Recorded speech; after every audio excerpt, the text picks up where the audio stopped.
Hello, আসসালামু আলাইকুম। সবাই কেমন আছো? আশা করি ভালো আছো। আমিও ভালো আছি। তো দেখতে পাচ্ছ আজকে আমরা প্রাকৃতিক পরিবেশে এসে পড়েছি। তো আজকে আমরা শেরপুর গজনীতে এসেছি বাবার এখানে পিকনিক করতে। তো দেখো আমি একটু ন্যাচারাল কিছু দেখাই। এই যে আমাদের এখানে অনেক মানুষ হয়েছে দেখতেই পাচ্ছ এখানে পিকনিকের জন্য মানে অনেক মানুষ অনেকভাবে অনেক বেশি সাজানো হয়েছে। তো সবটা ভিডিও আজকে দেখতে থাকো। তো এখানে অনেকগুলো স্টলে অনেক ধরনের খাবারের আয়োজন হয়েছে আর এখানে কনসার্টের মতো গানের ভিতরে আরো খাওয়া-দাওয়ার আয়োজন। এখানে আরো অনেক সুন্দর, সুন্দর সবাই এখানে খেলাধুলা করছে। সিসো, দোলনা, তারপরে আরো বেলুন ফুটানো, তারপরে আরো দেখতেছি এখানে ছবি টাঙানো আছে একটা মোনালিসা। এখানে আরো পেঁপে মানে কি বলি পেয়ারা, আর এখানে ফুচকা স্টল-টল আরো অনেক কিছু আছে। এখান থেকে সবাই আবার বসে আছে। তো দেখতে আরকি অনেক সুন্দর একটা ন্যাচারাল একটা বিউটি আসতেছে। তারপরে আমি এখানে ট্রেনের এখানে এসে পড়লাম।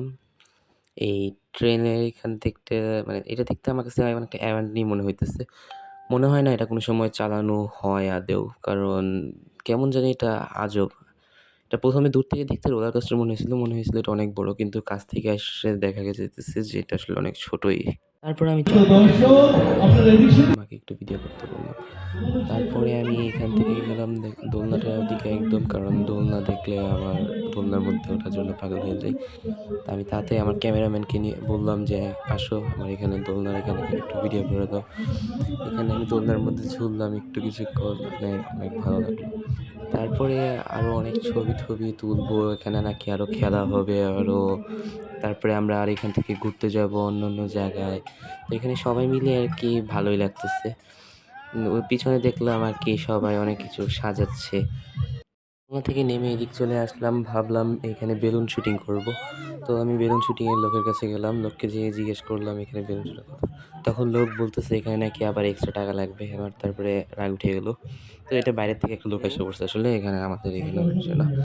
তারপরে আমি এখানে দেখলাম আমার মোনালিসা এই মোনালিসাটা। এটা দেখতে আসলেই অনেক বেশি আশ্চর্যজনক। একটা মোনালিসা এত কিছুর মাঝখানে একটা গাছের মধ্যে লটকে আছে। এরপর খেলার পালা। এখন এখানে হাড়ি ভাঙ্গা খেলা হবে। এখানে স্ট্রেট গিয়ে তারপরে অন্ধভাবে মানে ব্লাইন্ড ফোল্ডেড হাঁড়ি ভাঙতে হবে। তো সবার ১ম এ এখানে একজন গেল। আ তো ও কিছুক্ষণ একটু ক্যালকুলেশন করে আস্তে, আস্তে সামনের দিকে আগানো শুরু করলো। তো ও একদম স্ট্রেট হাঁড়ির দিকে গেল। তারপরে ওর এইম একদম হাঁড়ির দিকে। একদম অনেক বেশি ক্লোজ ছিল। আরেকটু কাছাকাছি, আরেকটু ডান পাশে হলেই ওর হাঁড়িটা হয়ে যেত।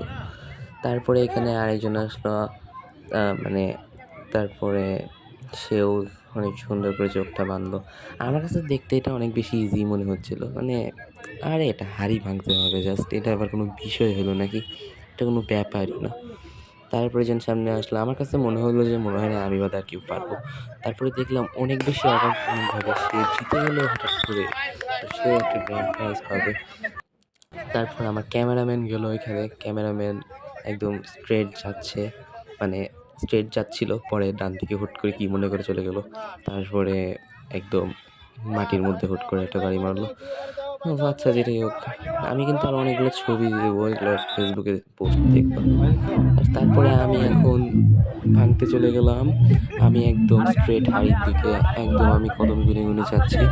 তা আমার অনেক কাছাকাছি ছিলাম। আমার কাছে মনে হয়েছিল আরেকটু সামনে গেলেই আমারটা হয়ে যেত। আমি সমস্যা নেই। আমি একটা সাবান ছাঁচড়া পরিষ্কার করেছি এটাই হবে।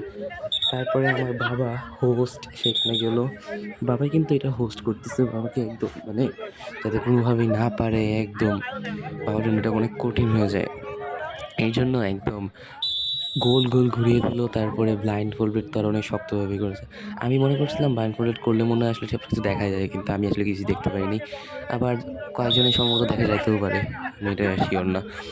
আমি কিন্তু যেটা দেখতে পারলাম, বুঝতে পারলাম বাবারটা আসলে অনেক শক্তভাবে বাঁধা হইছে। তো বাবা আস্তে, আস্তে সামনে যেতে থাকলো একদম কদম গুনতে, গুনতে যে কত কদম গুনতেছে। তো সুন্দর করে আস্তে, আস্তে আগাইতেছে, আস্তে, আস্তে আগাইতেছে। তোমাদের কি মনে হয় বাবা কি পারবে হাঁড়িটা ভাঙতে? হাঁড়িটা ভাঙতে পারলে যদি তোমাদের মনে হয় তাহলে অবশ্যই কমেন্টে এখনই দ্রুত জানিয়ে ফেলো। তো বাবা আস্তে, আস্তে সামনে এলো। আমি একটু বাবাকে আরেকটু সামনে আগাতে বললাম যে আরেকটু সামনে। তারপরে একটা ঠাস করে বাড়ি দিয়ে এটা ভেঙে ফেললো। তারপর এখানে বালিশ খেলা স্টার্ট হইলো, সবাই একদম গোল হয়ে বসলো। আমি অনেক করে বললাম আমাকে একটু প্লিজ নেও বালিশ খেলায়, না তারা নিলই না আমার এত জোর করার পরেও। এটা নাকি শুধু মেয়েরাই খেলতে পারবে। আচ্ছা যেটি হোক, আমার মা তো তাও খেলতেছে, মানে মা খেলতে যায়নি প্রথমে, আমি অনেক জোর করে ছেলে মাকে বসালাম। তারপরে বাঁশি বাজানোর পরে এটা স্টার্ট হইলো খেলা। একদম সবাই একদম ধুম ধুম ধুম ধুম করে খেলতেছে। আমি মাকে পিছন থেকে ইন্সপিরেশন দিতেছি যাতে মা এটা পারে, যে আমি বলতেছি মা পারবে। তারপরে এখানে একদম হাড্ডাহাড্ডি পজিশনে আসলাম। আমার মা এখনো টিকে আছে। সবাই কমেন্ট করো যাতে আমার মা জিততে পারে। সবাই কমেন্ট করো এখনই যাতে আমার মা জিততে পারে। আমার মা কিন্তু লাস্টে অনেকক্ষণ ধরে এগিয়েছিল। আমার মা পরে থার্ড হইছে। আর এরপরে এখানে বিস্কুট দৌড় খেলা হইতেছে। আমি এটাতেও আমাকে নিতে বললাম, অনেক জোর করলাম। আমি এখানে দাঁড়ায় পড়ছিলাম পর্যন্ত, তাও আমাকে নিল না। এটা নাকি আরও ছোটদের জন্য। তাইলে আমার দরকার কি? আমি তো এখানে তাইলে একদম হাওয়ায় উড়ে আসছি, কারণ হাঁড়ি খেলাও নাকি আমাদের জন্য ছিল না। আচ্ছা যেটাই হোক, তারপরে বিস্কুট দৌড় শুরু হলো। সবাই একদম সাথে সাথে দৌড়ায় দৌড়ায় বিস্কুট দিতে গেলো। এই যে ছোটদের এই যে খেলাগুলো আসলে দেখতে আসলে ভালোই লাগে। আমি যদি খেলতে পারতাম তাহলে ভালো হতো। আমি তো ওই পর্যন্ত সাথে সাথে নাগাদ পাওয়া যেতাম, ইনস্ট্যান্ট বাইট করে এসে পড়তাম। আচ্ছা তারপরে দেখলাম এখানে সবাই একদম হাড্ডাহাড্ডি চেষ্টা করতেছে, মানে কেউ কাউকে ছাড় দিবে না একদম। পরে পিছন থেকেও আবার মানুষ জড়ো হওয়া শুরু করলো, বাবা এখান থেকে বলতেছে। সবাই মিলে মানে একদম মুখ দিয়ে চেষ্টা করতেছে, যে চেষ্টা করতেই আছে, কোনোভাবেই মানে পারতেছে না। অনেকক্ষণ ধরে চেষ্টা করতেছে। তারপরে এখানে অনেক বেশি ভিড় হয়ে যেতেছে আস্তে আস্তে। সবাই আর কি সবাইকে ইন্সপিরেশন দিতেছে যে তুমি পারবা পারবা। তো এদিক দিয়ে যে এখান থেকে মানুষ হয়ে গেল। তারপরে আস্তে আস্তে দেখলাম আমি আর ভিডিও করতে পারতেছি না ঠিক মতো, কেন সবাই মানুষ ব্লক করে ফেলতেছে। তো আমি এটা থেকে একটু পরে চললাম। এরপর আমি ক্যামেরাম্যানের সাথে মানকি বারের মধ্যে চলে গেলাম। ভাবলাম এটার মধ্যে অনেক বেশি আমি প্রো হবো। তো সাথে সাথে আবার আমাকে ক্যামেরাম্যান আমাকে চ্যালেঞ্জ করলো যে আমি যদি একবার একটা সবটা চিন আপ দিতে পারি তাহলে আমাকে ১,০০০ টাকা পুরস্কার দিবে। তা আমিও ভাবলাম আরে এটা কোনো বিষয় হইলো নাকি। আমি তারপরে অনেকক্ষণ ধরে চেষ্টা করলাম। আমি আর অনেক এরকমভাবে চেষ্টা করছি। অনেকক্ষণ ধরে আমি অনেক জোড়া চেষ্টা করছি। লাস্টে আমি হাত ছেড়ে পা রেখে করতেছি, তাও আমি পারতেছি না সবটা ফুল চিন আপ দিতে। তারপরে আমি আরো অনেকক্ষণ চেষ্টা করলাম। আমার ভাই আমাকে বারবার বলল যে পুরস্কার কিন্তু ১,০০০। একটা দিলে ১,০০০, তারপর একটা লাস্টে দিলে আমার আর কোনো ১,০০০। সময় করতে পারলাম না, আমি গিভ আপ করে দিছি। আর এইটা হইছে আসলে মোনালিসার মেইন পারপোজ, একটা অ্যাবিউজ। মানে এই মোনালিসার কপালে একদম পারফেক্ট অ্যাঙ্গেলে টিক টিপ পরাইতে হবে। এটাকে কি ষষ্ঠী নাকি কি একটা নাম বলে। তো এইখানে খেলা হইছে পরে। তারপরে আমি এখানে কিছুক্ষণ সুইঙ্গিং করলাম। আর এটা আসলে আমি ওখান থেকে একটু সাইড হয়ে এসে পড়ছি। মানে এখানে সব খেলা শেষ। আর তারপরে আমার ক্যামেরাম্যান বললো এদের উপর দিয়ে আসতে। তো আমিও একদম প্রোভাবে এটার উপর দিয়ে আসলাম। তারপরে আমি নাগরদোলার দিকে একদম দৌড়ায় গেলাম। গো গো ভাবলাম গো। নাগরদোলা থেকে এখন উঠে দেখি। এটা একটা ন্যাচারাল পরিবেশ। আমি হুম। অনেকবার বললাম এখানে আসলে অনেক ময়লা, কিন্তু আমাকে ভাইয়া বললো যে না থাক, তাও ওঠো। তো আমি আর কি ভিউয়ের জন্য তো আসলে অনেক কিছুই অনেক সময় করতে হয়। তো আমিও উঠে পড়লাম। তারপরে দেখলাম এটা তো আসলে অন হবে না, যে হোক। তখন চলে আমাকে দিচ্ছে। ভাইয়া বলল যে এটা করে দিবে। আমার মাইরে ফেলালে না এলি হয় ভাঙ্গা যাবে উঠ করে ভাইয়া। এত শক্তি কোত্থেকে পাইলা? পুরা নাগরদোলা একলা উঠায় ফেলতেছে, দেখছেন আপনি? হ্যাঁ, কত শক্তিশালী। এদিক দেখতাম মাউন্ট ভিউ পাওয়া যায়। আমার আজকে মরার ইচ্ছা নেই আসলে, এমনি তো ভিউয়ের জন্য অনেক কিছু করতে হয় আসলে। আস্তে আস্তে আস্তে ভয় লাগে। কি একদম উপরে উঠবা? I am never doing that again. Well experience. না এই ট্রেন আসলে চলে, আর এই ট্রেন আসলে অনেক বেশি স্পিডে চলতেছে, দেখতেই পারতেছে। By the this was the real speed actually. ওইটা আসলে টেনিস দেওয়া ছিল। ও হোয়াট এভার। না তাও আসলে এটা মজাই লাগছে আসলে। মানে মানে একটা ন্যাচারাল একটা ভিউ পাওয়া যায়। তারপরে আমি দেখলাম মোনালিসার এই অবস্থা হয়েছে। মোনালিসার ওই জায়গায় টিপ মারা দিছে। তারপরে আমি এখানে সিসোর এখানে আসলাম। আমার ক্যামেরাম্যানকে অনেকক্ষণ ধরে অনেক জোর করলাম যে প্লিজ আমার ওই সাইডে বসো, আমার সাথে একটু খেলো সিসো, আমি তো এখনো পিচ্ছি একটা বাচ্চা। না ক্যামেরাম্যান একে এত জোর করার পরেও ক্যামেরাম্যান আমার সাথে খেললোই না। অনেকক্ষণ ধরে বললাম যে প্লিজ না, তাও রাজি হলো না। পরে আমি খাওয়া-দাওয়া করলাম। খাওয়া-দাওয়া করে এসে তারপরে আমার অনেক গরম লাগতেছিল। গরম লাগার কারণে আমি হুডিটা খুলে ফেলছি। হুডিটা খুলে সেরে তারপরে এখানে আমি দোলনার মধ্যে একদম আবার ঠং করে মানে ঝুলতেছি। দোলনার মধ্যে ঝুলতে আসলে ভালোই লাগে। আমার ফেসবুকে পোস্টগুলো কিন্তু দেখতে হবে।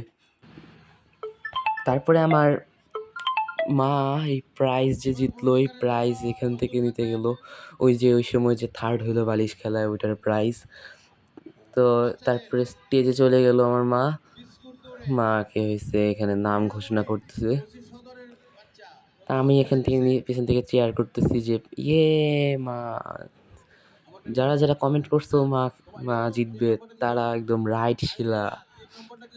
তো এখানে তারপরে পুরস্কার দিতেছে। তোমরা এই সুযোগে লাইক করে নাও, যারা যারা চ্যানেল নতুন তারা সাবস্ক্রাইব করো আর ফেসবুকে ফলো করো। তারপরে মা এখান থেকে নিচে নামলো। তারপরে এখানে বাবা পুরস্কার পাইলো, হোস্ট বাবা হয়েছে ওই যে হাড়ি ভাঙাতে যে হাড়ি ভাঙতে পেরেছিল, এটার জন্য বাবা একটা থার্ড প্রাইজ পাইলো। আমার এটা দেখে সেটা ভালো লাগলো, আমি চেয়ার আপ করলাম। যারা যারা বাবাকে নিয়ে কমেন্ট করছিল তারাও একদম পারফেক্ট ছিল। তারপরে বাবা এখানে ইট করে দিয়ে রাফেল ড্র হইলো আর আমি কোনো প্রাইজ পাবো না, এটা কোনোভাবে হইতেই পারে না। আমি রাফেল ড্রতে 4th প্রাইজ পাইলাম। তো এইখানে একটা গিফট, এটার ভিতরে আসলে একটা মানে ওয়াটার পট ছিল, এটা আমি বাসায় আনছি, মানে সুন্দর লাগছে। এরপরে আমি একটু ফাস্ট ফরওয়ার্ড করে দেখতে থাকবো।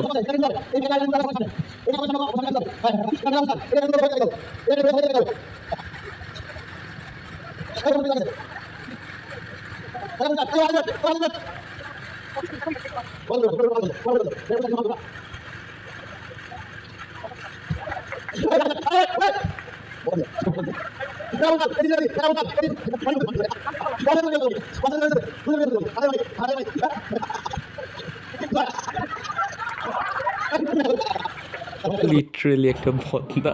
তো সেকেন্ড প্রাইজে আচ্ছা যেটাই হোক, তারপরে আমরা পিকনিক থেকে বের হয়ে গেলাম, আমরা চলে যেতেছি এখন মধুটিলা। তো মধুটিলাতে যাই এসে আমরা কি কি করছি আর কত কিছু করছি এগুলো কিন্তু নেক্সট ভিডিওতে আসবে। তো দেখতেই থাকো আমার। তারপর একটু কিছুক্ষণ সুইংয়ে চিল করলাম আমি। বাই বাই, নেক্সট ভিডিওতে অবশ্যই দেখবে।